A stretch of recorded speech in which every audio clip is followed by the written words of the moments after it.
Hi friends, welcome to Sandhya Prakash life style Tamil.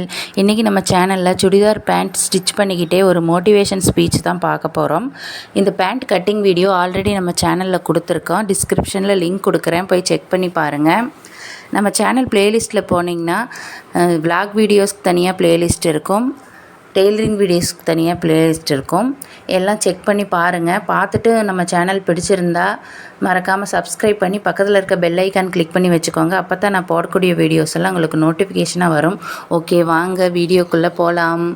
அதாவது belt piece ready பண்ணிட்டேன், bottom ready பண்ணிட்டேன். ரெண்டையும் ஜாயின் பண்ணுறது மட்டும்தான் இதில் ஒர்க்கு. இப்போ பார்த்திங்கன்னா ஒரு தளபதி ஸ்டைலில் ஒரு குட்டி கதையோடு அந்த ஸ்பீச்சை ஸ்டார்ட் பண்ணலாம். என்னென்னு பார்த்தீங்கன்னா, இப்போ நீங்கள் ஒரு கம்பெனியில் வந்துட்டு 2-3 வருஷமாக ஒர்க் பண்ணுறீங்க. இன்னொருத்தங்க திடீர்னு ஜாயின் பண்ணுறாங்க. அவங்க ஜாயின் பண்ணுற டைமில் உங்களுக்கு ஒரு 4 days லீவ் போட வேண்டிய சுச்சுவேஷன் அமையுது. அந்த டைமை அவங்க யூஸ் பண்ணிக்கிறாங்க. அதாவது ஓனருக்கு ஐஸ் வைக்கிறது இந்த மாதிரி யூஸ் பண்ணிக்கிறாங்க. ஐஸ் வைக்கட்டும், அது தப்பு இல்லை, அது அவங்களோட ஒரு கேரக்டர்னு வச்சுப்போம். பட் உங்களை பற்றி சம்மந்தமே இல்லாமல் உங்களை பற்றி அதை எதையும் சொல்கிறாங்க. இது எப்படி உங்களுக்கு தெரியுதுன்னு பார்த்தீங்கன்னா, நீங்கள் லீவ் முடிஞ்சு வரப்போ அந்த ஓனர் உங்ககிட்ட பேசுகிற விதம் இதெல்லாம் டிஃப்ரெண்ட்டாக இருக்குது. அவாய்ட் பண்ணுற மாதிரி பேசுகிறாங்க. அதை வச்சு நீங்கள் கண்டுபிடிக்கிறீங்க, இவங்க தான் இப்படி அவங்கக்கிட்ட நல்லா க்ளோஸாக பழகுறாங்க, உங்களை அவாய்ட் பண்ணுற மாதிரி பேசுகிறாங்க.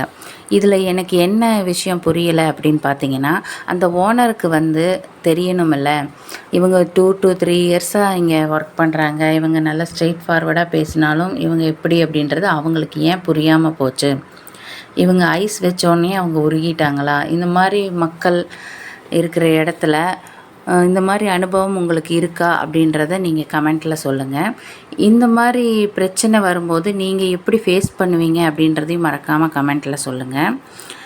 இது எங்களுக்கே தான் நடந்திருக்கு. நான் 1 இயராக ஸ்டிச் பண்ணிகிட்ருக்கேன். ஆனால் எனக்கு எந்த ஆர்டருமே வரதில்லை. இதுக்கு அவங்களும் ஒரு ரீசனாக இருப்பாங்களோ அப்படின்னு நான் நினைக்கிறேன். அதாவது கம்பெனியில் ஒர்க் பண்ணுறது அப்படிங்கிறது சும்மா ஒரு எக்ஸாம்பிளுக்காக தான் சொன்னேன். மற்ற எல்லா விஷயத்துலேயும் நீங்கள் அதை வச்சு பாருங்கள், அதுக்காக மட்டும்தான் சொன்னேன். இதில் எனக்கு ரொம்பவுமே கஷ்டமாக தான் இருந்தது. பட்டு ஒரு சில டைம் பார்த்திங்கன்னா ஜஸ்ட் இக்னோர் பண்ணிவிட்டு நம்மளோட ரூட்டில் நாம் ஸ்ட்ரெயிட் ஃபார்வர்டு அப்படின்றது நம்மளோட கேரக்டர். அதை யாருக்காகவும் விட்டு கொடுக்காம நம்ம போயிட்டே இருக்கணும் அப்படின்னு ஒரு மைண்ட் செட் இருந்துச்சு. நீங்கள் இந்த மாதிரி ப்ராப்ளமெல்லாம் எப்படி ஹேண்டில் பண்ணுவீங்க அப்படின்றத மறக்காமல் கமெண்ட்டில் சொல்லுங்கள். அதாவது இக்னோர் பண்ணிவிட்டு போவீங்களா, இல்லை அவங்கக்கிட்ட போய் சண்டை போடுவீங்களா அப்படின்றத மறக்காமல் கமெண்ட்டில் சொல்லுங்கள். நான் ஜஸ்ட் இக்னோர் தான் பண்ணிவிட்டு போயிட்டுருக்கேன். நம்ம வேலையை மட்டும் பார்ப்போம், அவங்கவுங்க கேரக்டர் அவங்கவுங்களவே அழிக்கும் அப்படிங்கிறது என்னுடைய நம்பிக்கை.